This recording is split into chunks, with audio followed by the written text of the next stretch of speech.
everyone, and welcome to the Brighter Together podcast. My name is Janet Courtney, and my guest today is Tomas Hanna. Tomas is the Associate Superintendent at the School District of Philadelphia, obviously in Philadelphia, Pennsylvania. Tomas, thank you so much for joining us today. Janet, I can't tell you how happy I am to join you and to just share the work we're engaging here and how we can be brighter together. Appreciate it. Absolutely. So tell us what's happening in your neck of the woods and what Philadelphia is doing, because I know there's good stuff happening there. So I'm thrilled to do that. So the School District of Philadelphia I am now in my 36th school opening, not just in Philadelphia, in a number of school districts, but Philadelphia is my home. It is where I was born and raised, is where I raised our children. And so I'm thrilled to be able to spend time supporting the education of our students here in the School District of Philadelphia. I do believe that education is absolutely the equalizer and, enables young people to make choices, to have options, to do that which they would like to do and what makes them happy and sort of pursue their passions. And so, I've got the privilege of serving close to 60 high schools here, secondary schools, nearly 40,000 students. The District of Philadelphia serves over 200,000 students in both school district schools as well as charter schools. So we are one of these districts that really believe in choice and in options for families. And I am personally agnostic to where great instruction happens. Wherever great instruction happens, you can find me and hoping to figure out how we can scale up around this work.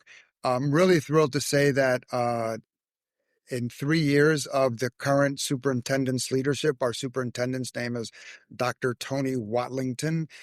He has, over the last 3 years, led this district through a very robust strategic planning process, which we refer to as Accelerate Philly. And nice. What we want to make sure happens, our goal, frankly, is to be able to offer young people options so that they can just do what they wish to do and dream the big dreams. And for us to be able to do that, they've got to be prepared. And so what Accelerate Philly allows us to do is sort of be very, very strategic around the kind of work we want to do and be measured upon and be held accountable to.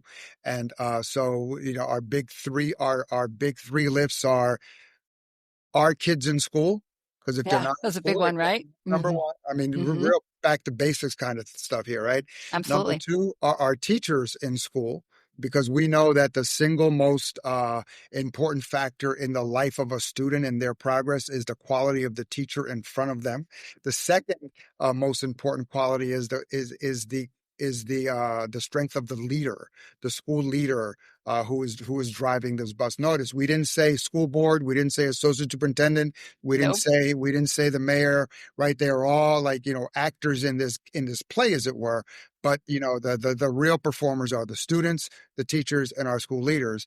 And so we're really thrilled about that. The third one for me on the secondary side that sort of is very important is a desire to reduce students who are dropping out of school, right? Because if they're not in school, teachers aren't in school, learning's not happening. But if you decide to leave completely, for some of us, we feel that that's a life and death matter. For sure, absolutely. Especially in the city of Philadelphia, where we are, if not, we are identified as the poorest large city in the country, right? And so we've got a lot of challenges here. I'm really happy to share with you, Janet, that when we say to take a look at some of the data, because of course data is important, but I'm not going to give you test scores. Right? Because for many people, test scores are important. Yeah. The testing is important, but it's not the only measure by which we are going to define what success looks like. Absolutely. And so year over year, I can share with you that from March 2024 to March 2025, we've seen an 8% increase in student attendance. We've seen a 7% increase in our teacher attendance. And I'm really thrilled to share that we've seen our dropouts be reduced by 35% year over year. Wow. So, that's impressive. Congratulations. well, Yes. it's our teachers, it's our principals, it's our families, it's our young people, it's our community, it's law enforcement, it's therapists, it's all the folks who do this work to ensure young people feel heard, have voice, feel safe, and just have hope. One of the things we know is that hope is unfortunately not front and center for many of our children and families where they actually don't feel hope. And so part of what we try to do is provide spaces in schools where young people can just dream the dream. And it's not easy. We've got a lot of work to do. Trust me, we have a lot of work to do. But we're really thrilled about that kind of work we're doing. I'll give you one more data piece. And that is, we believe that students, yes, the academic piece is important, but the notion of young people engaged in the arts is important for us. Young people engage in what we refer to as career and technical education. For those who are my age, that was the old vocational ed, which is not grandfather's vocational ed anymore. And so we measure student performance. And I use the NACTI is an acronym for something really important that means how kids did in CTE courses and so forth. And we've seen actually in the last 2 years a 13.5% increase in our students who are scoring advanced and who are scoring proficient and advanced in those areas. And that's important because young people who are able to walk away from school with something in their hand that shows that they have a skill is important. So if they choose to go to engage in higher education, that's great. If they choose not to, they have something in their hand that can potentially get them paid. I learned of a young lady who's in one of our CTE schools who's a welder, training to be a welder, and has already been offered a job prior to graduating high school at $34 an hour. Wow. She wants to, however, go to college because that's what's important to her, go to a technical school where when she leaves, she'll be able to make $56 an hour, right? And so when we hear those, and it's a young lady of color. Right. So Absolutely. That, right? Amen. Yeah. Yes. So there are a lot of stories like that in the school district of Philadelphia. Really, really proud of them. And just wanted to share with you like those pieces that are, that we're engaging in and very proud of it. So I want to dig a little bit, if you don't mind, on what are you doing to get the kids in school? I absolutely 1000%. You got to be there, and the fact that, number one is get the kids in school. Well, your number three is similar to that. If they're not dropping out, they're in school, right? We want that. I love that. So what kinds of things are you doing to get them to come to school, to get them to want to come to school? So what I'll share with you is that for a minute, and it's, this doesn't cost a lot of money, right? So it is making sure that we create welcoming environments in our schools. Nice. Yes. Right. And that's difficult, right? That's very difficult. Our young people go through many issues, and we've got young people who are just, struggling with so many things. And so, why not create a great environment where you want to continue to come back to, right? Also, and schools that are welcoming environments are places where if you're not there, you're missed. Right? Yeah. So, when you ask young people the question, well, why did you drop out? They answer, because I could. What do you mean because you could? Well, because, I was out a couple of days and no one checked up on me. No one followed up on me, right?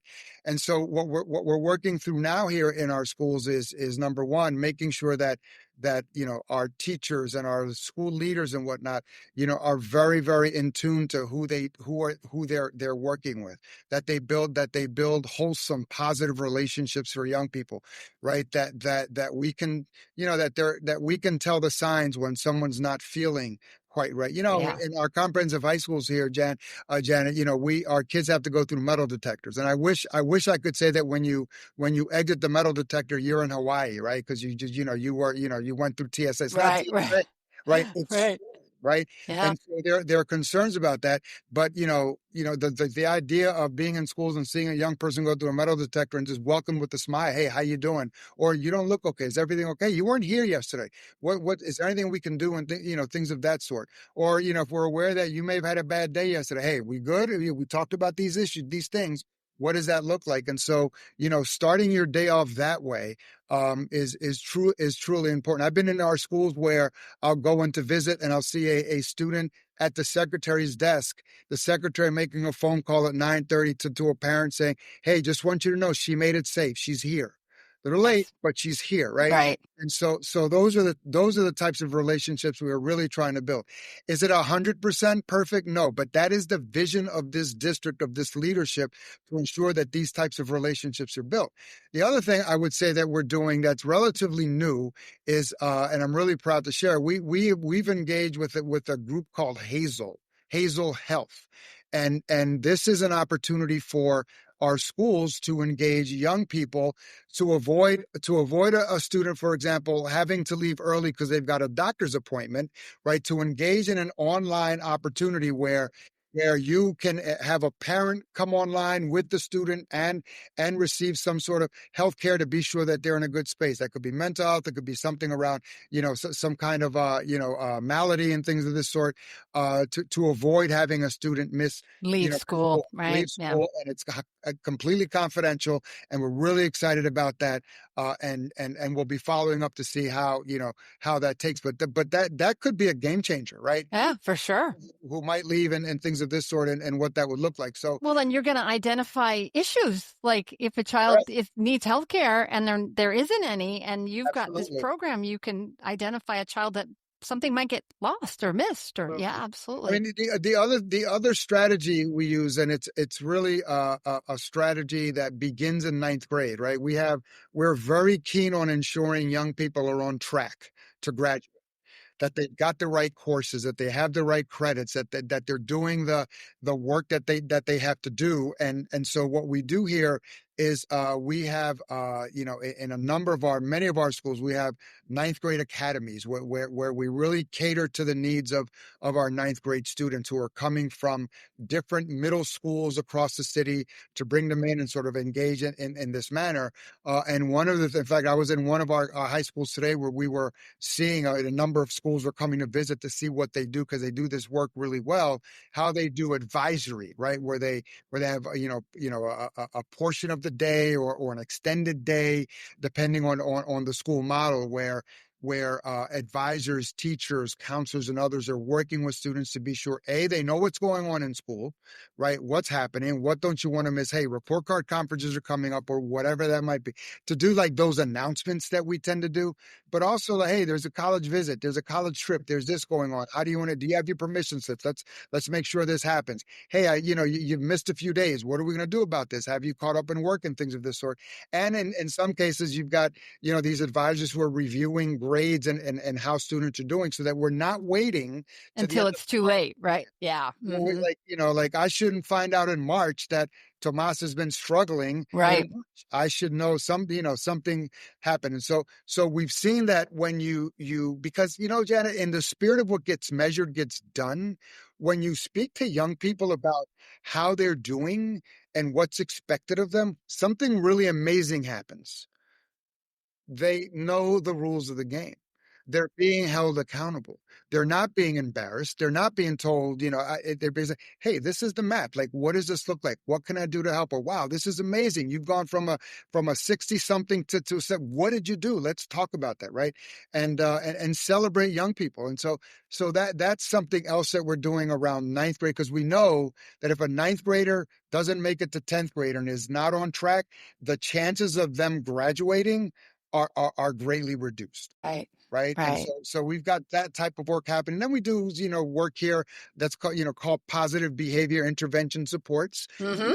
where Yep. it's this idea of this notion of like, when you do well, catch them being good. Like when you do well, how do we reward that? Right. When we say attendance is important, what types of things can we do? We got some kids who will go to, plays in New York City. There's what we call a PBIS rewards room and whatnot, a play game room, so that young people can gain tickets and opportunities that they've earned from doing their homework, getting better, doing great things. And so Right. kids can see that students can see that there's value in doing this and doing this work really well. So when you put all of that together, right, when you put together the notion of trying to create a positive environment, engaging our families. One of the things we're doing in the school district of Philadelphia is we are actually in September we're gonna launch what's called our Parent and Family University, which is engaging parents and families from across the district and helping them in all sorts of things. One, what does the math curriculum teaching? What does it look like, right?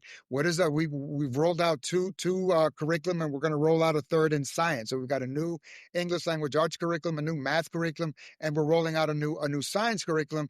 And invariably, parents will have questions about that. Yeah, So right. being able to engage across the city and say, "Hey, what does this look like?" is really important. How do you prepare a parent to engage teachers in a report card conference Hmm. if English is not your first language? Like, how do you do that, and what does that mean? So all of those kinds of opportunities we're really excited about engaging. But when you take a look at it, it's the sort of the preponderance of that work that when you put it all together is an experience that kids want to engage in. Great opportunities, great people who are there to support you, hold you accountable. How do we get you back in? And so these are the types of things that we're engaging. We're seeing as you said earlier, we're measuring things that teachers are coming 35% through. is impressive. Yes, that is We're thrilled about it. fantastic. We're Yeah, thrilled about that. it is. And you should be. And you should be. And I'll tell you, one of the things that all of us can say is we know that one teacher. You have that one teacher, and that's what you're doing. You're giving them that one teacher that's going to say, you're doing it. You're giving them that positive, that person that sees them and believes in them. And how many people in their lives that don't even see them? I mean, it's just like, and you can talk about Glasgow's hierarchy of needs, and all of that stuff. But when they want to be there, one of the things that broke my heart, Tomas, during the pandemic was the kids that were just lost. Yeah. Those kids, the only safe place they had was school. And what did we do during the pandemic? We closed the school down. And those kids got lost. We know there were kids that were just lost. And so that was my heart, and so bringing those kids back in and finding those kids and making sure they're at school. Thank you for doing that. That's so Well, important. when you mention a pandemic, a data point I neglected to mention was that our superintendent reminds us on a frequent basis that Harvard and Stanford did a report that the study around how are schools doing post pandemic, sort of the rebound, right? And what we're really pleased is that in the school district of Philadelphia, in English and mathematics, we ranked 1 and 2 in terms of bounce back when compared to other large urban districts such as LA and Chicago and things of this sort. And so, we're doing a lot now. I will say to you that there's so far to go from us because we actually started much lower than many other districts and so forth. So where you would see the line is sort of going up this way, but we were really way down here. So we're really pleased to see that. And like I said before, we're touting, we're touting positive outcomes, but we're also really clear that the outcomes, if it's too good to be true, maybe it is. And so Mm, we're really clear about let's do this right, right? Let's celebrate incremental growth because that's important. And so we understand that this is going to take we didn't get it didn't take it we didn't didn't get happen overnight, right? Yeah, we're not going to get out of it in a day, but I will say that seeing some of the positive results are very very very encouraging. fantastic. Well, I'm glad. It's refreshing and that's the whole point of this podcast is to talk about the good things. Educators, we get beat up all the time, all the time. And Exactly. there are so many amazing things. So sharing that and knowing that you guys are moving in a direction that will help these kids. And they are the future, they Absolutely. are our future. And so I've talked a lot about, right, what we're doing here. But the other piece I think is important is sort of, what's available to young people before school and after school, right? And we've got a very strong partnership with the mayor of the city of Philadelphia, Mayor Sherelle Parker, who is this city's 100th mayor and an African American female who is just absolutely a ball of energy and there is no daylight between the school district and our mayor, and which is amazing, right? Because all the political factors sometimes get in the way of work. Our leaders are very much focused, on young people, and so we've got a phenomenal a strategy called community schools. We're about 20 community schools that have been just provided with so many resources, which include access to community-based organizations, supports for parents, before school care, after school care, and things of this sort, trips all over the place. And so that's a phenomenal, thing that we're doing there. And I would just share with you that in many school districts in the urban settings, you don't see that. Right. Right. And in Philadelphia, I've been here long enough to know that wasn't always the MO. That was not the partnership. Right. Here it's a really a real clear partnership. So that's a real important thing. But I'd say to you that students who are engaged in programs such as career and technical education and athletics are students who tend to have the best attendance, Yep. right? Who Yep. who may struggle but figure it out, right? Gain leadership skills, right? In terms of like learn how to win and lose, right? Mhm. Learn how to put the work in. Yeah. And It's learn not all sometimes winning. that even when you put the work in, you may not win the game, right? And Right. so Yeah. how do you manage that? And those are not, for me, those are referred to as soft skills, but those are like the skills that young people need to know, right? Because you're not going to be asked, what'd you learn in algebra class today? They're going to ask you, so how did you react when X or Y didn't go your way? What did you do, and what did you learn about it, and things of this sort. So, really thrilled, to mention those as well, because, we want to continue to, celebrate those young people on the fields, on the courts, and the pools, right? And also young people in classrooms and, things of that sort. So we're really, just really, so encouraged about, what we're Right. seeing with our young people. Well, and I love that your mayor is investing in your kids. You can invest in. There's so many choices, but we know, you and I both know, that when you invest in education, that the kids win. Absolutely. Because when you don't invest in education, you end up investing in prisons, and we don't Correct. want that. And Correct. so let's give these kids an opportunity. Let's get them in front of people that care about them and want what's best for them, and also give them something to do once school day ends and mom and dad aren't home. And sometimes it's not even mom or dad, and so I love that. And it does make a difference. It does. For me, it's like fantastic. I'm speechless because I'm so excited with what you guys are doing. It's just, it makes me happy for our future, for our children, because they are our future, and we know that. Yeah, they really are. And being, you and I have grown kids, sounds Yep. like, Yep. but that means grandkids are coming along at some point, and that's the next generation. And having an opportunity to work with those kids and know that there is positive, that there is something that is going to make life better for those kids. That's fantastic. Right. And you're doing it. You're absolutely doing it. And I know that it's a hard job. It's a hard job. And to your point earlier, just given, the big P politics around this country right now, like I said earlier, you go to a school and you ask kids, teachers, and families, like, who's the the board member? They don't know. No. And frankly, the board members would rather them not know, right? Because they want to know who's their teacher that's got their back. They want to know who's their school leader that's got Yeah. their back and is going Right. to provide for that. And so, because for us, the unit of change is not in central office. The unit of change is the schoolhouse, Yeah. right? And Right. so, The making sure day you to got day. day Yeah. to day, great teachers, great leaders, collaborating in a way, not always agreeing, but collaborating in terms of what this, work needs to look like, is really important. Folks that understand that kids deserve second, third, fourth, and sometimes fifth chances Right. to be able to get this right, is really, really important. Our adults need to remember, we remind them all the time, our parents are sending the best they have to us every single day. Right. And they're not keeping the good ones at home. They're No. not. We have who we have, and our job is to ensure that we meet their needs wherever they are, irrespective of the circumstances, right? Right. So when we have kids who are engaged in our comprehensive high schools but do dual enrollment, which means that they're getting high school credit as well as college credit, right?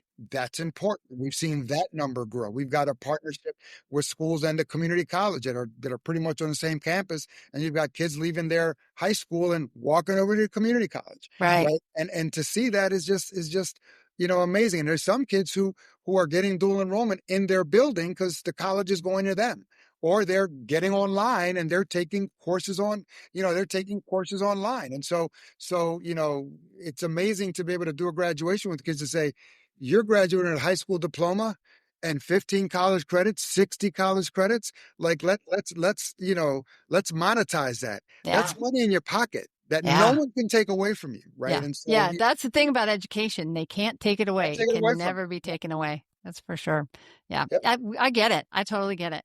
Okay. So I have one question that I always ask every podcast at the end of the podcast. And we've talked for 25 minutes and I'm super excited about what you guys are doing. And I love your passion. Thank If you could, and this is, it's, I'm sure there's 100 things you could think of, but the question is one, if you could miraculously solve one challenge in your school, what would you want to solve? Just one. Like miraculously, you don't have that problem anymore. What would it be? Wow. Well, you caught me there. The problem that I would solve. Yeah. The problem that I would solve in our schools. I want to be like really, really innovative and creative, right? Doesn't have to be.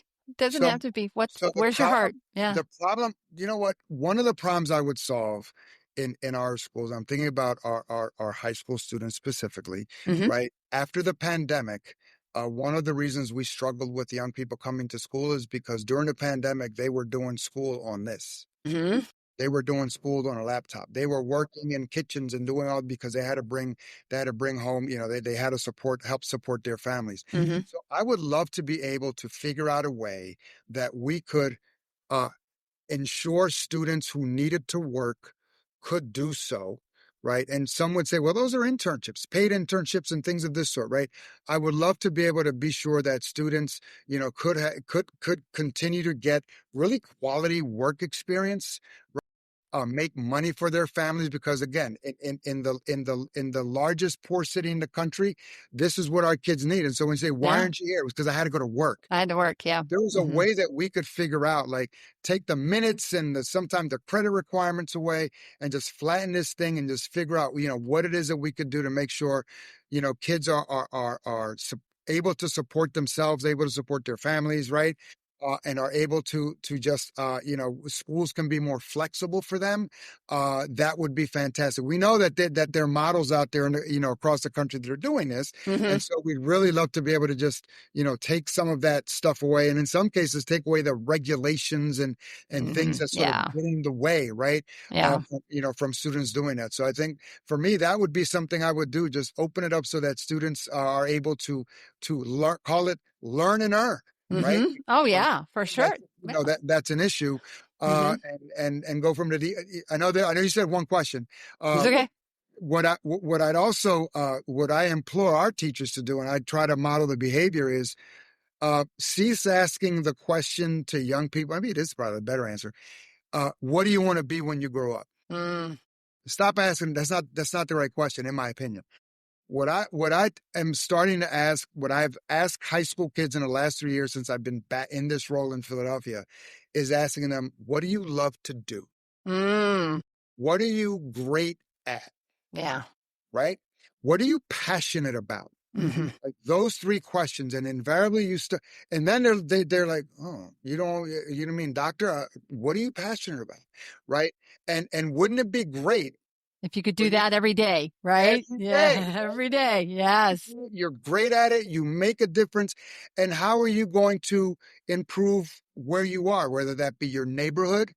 Start in your home, your dorm, your neighborhood, your block, right? Your city, right? Your country, right? How are you going to, because it's really daunting when you say, how are you going to make the world a better place? No, how about where you are right now? Yeah, right now. Your sphere of influence, right? And then as you think about school, now that you have that, what are the things you need to do to be able to get there, to what you're passionate about, what you're great at, what you love to do. And so, so then that gets to, what does higher education look like? Where would you do it? May not be higher education. May not. Yeah. May Yeah. not be, right? And that's Might be trade, might be, correct, perfectly might not fine. be either of those for That's sure. right. That's right. So when you tell me you want to go to a college, well, why do you want to go to UC Berkeley? Oh, because it's in California. Well, what could they prepare you for?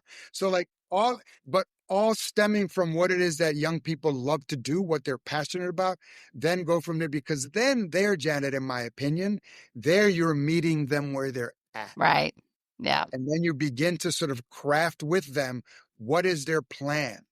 And to me, like, that is just, to me, like, that's an amazing opportunity. Yeah. Because sometimes people they've never even thought about what their plan is. A plan? What do you mean? What are you talking about? Like tomorrow? Like tomorrow? No, yeah. it's okay. Well, it's all right. So always breaks my heart when they try to help them figure that out. What are those? What are those executive, organizational skills? Those executive, functions that they need to know to keep a calendar, keep this, keep that. It matters. It really matters.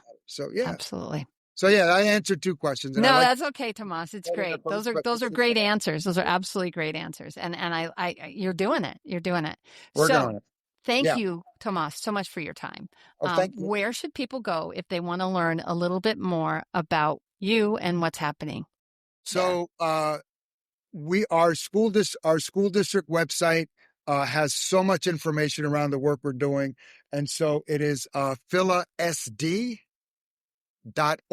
or you can just Google School District of Philadelphia. It'll come up. It'll get you there. Yeah. It'll get you there. You'll be able to see a lot of things in terms of what we're doing. Our strategic plan, which looks like this. It's Accelerate Philly with young people at the center, right? Sort of speaks to all the types of things we're doing here. And look, we would love for folks to visit that website. And if you've got a passion to do this work and want to figure out how you can be part of that, our talent team is always looking for just the best, the best talent around. And so just know that we are just looking for people who want to join this cause, because it's a cause, right? Yeah. It's more. I get it. Yeah. Mission. It's a mission. Yep. And so, because at the end of the day, we want to be the fastest improving large urban school district in the country. And we know it's going to take a minute to get there, but we're invested, to be able to do that. And it can be done because you got good people. Yep. It can be done. And that really is important. Like, the people are important, and then the mindset's important, right? To truly believe that, that it can happen. And that goes to the hope earlier. Some of our young people are struggling with that, but our job is to breathe that into them, and through all the positivity that we can offer. And then sometimes it's like, how do you deal with tragedy, right? What are the skills you need to engage it? How do you take care of yourself? How do you stop a minute and breathe and just hold on, right? And so mindfulness is really, really important. So a lot of this work we're doing, and I'm pleased. I would love folks to check us out and to see what we're doing, and you can, I'll do it. Like, my email is THANNA, so that's T Hanna at Phila, PHILASD.org. T Hanna at Phila. At philasd.org, and be really happy to just engage with folks and other like-minded folks, or folks who want to push us on what we're doing. I love that too. It makes us better. Yeah, absolutely. Absolutely.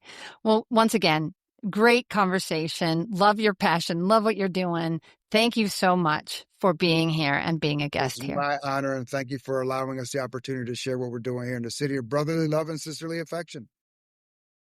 Take care.